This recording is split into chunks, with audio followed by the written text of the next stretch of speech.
Hey guys, it's Linding here, and just want to say that putting TP always in every trade is not good. Let me demonstrate. Let's say you did sell here, and your SL and PP must be here.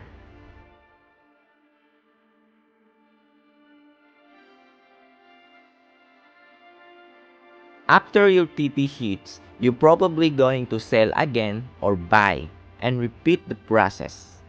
Do you know that your next entry or trades are increasing the risk percentage when the market goes straight?